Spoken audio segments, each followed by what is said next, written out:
à tous.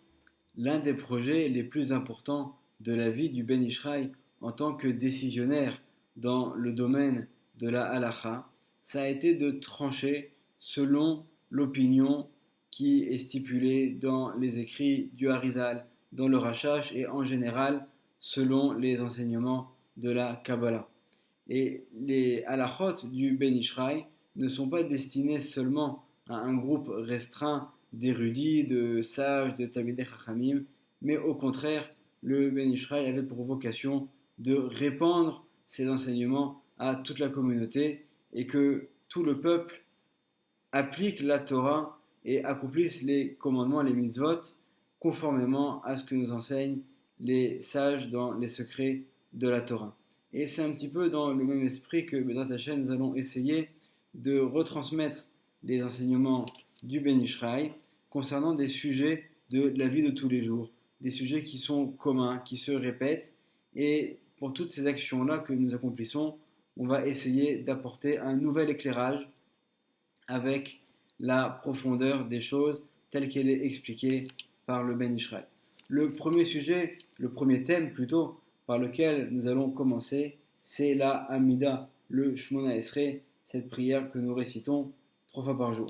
Donc les enseignements que je vais vous lire sont tirés du livre Ben Ishraï de Halachot de la première année, et pour la Hamida, c'est dans la paracha de Béchalar.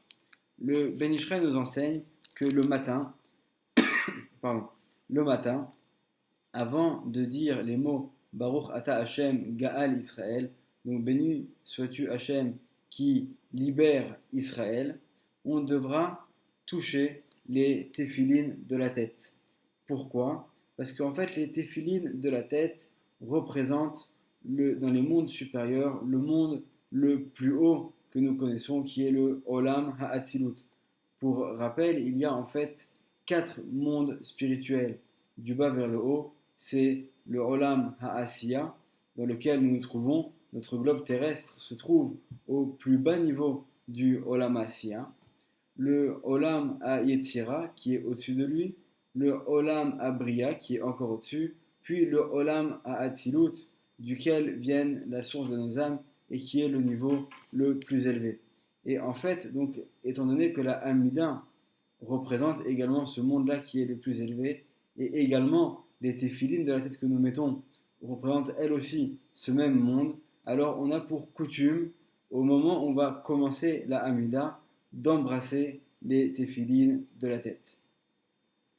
Et le Ben Ishraï nous rapporte également un autre enseignement, qui est qu'à la fin de la Hamida, certains ont pour habitude, lorsqu'on dit Amevarech et Amo Israël Bashalom, à ce moment-là également de nouveau d'embrasser comme ça avec la main les téphilines de la tête. Et cette halakha, cette coutume est rapportée dans le Kaf HaChaim, dans le Siman Tetvav Hot Bet. Et le Ben Ishraï va faire une précision en disant que pour tous ceux qui ont l'habitude d'embrasser les téphilines de la tête à la fin de la Hamida, alors il faut le faire seulement une fois qu'on aura terminé de dire la phrase Iyu leratson imrefi vegon libi lefanecha Hashem tsuri vegoali, qui en fait constitue la dernière phrase de la Hamida. Pourquoi est-ce qu'il faut attendre ce moment-là et pas les embrasser au moment où on dit la dernière bénédiction? Nous dit le Ben Ishraï, parce que tout simplement, lorsqu'on fait la Hamida, les mains doivent être posées les unes sur l'autre. On se tient debout devant son maître, et donc on ne doit pas élever les mains. On doit vraiment se tenir comme un serviteur.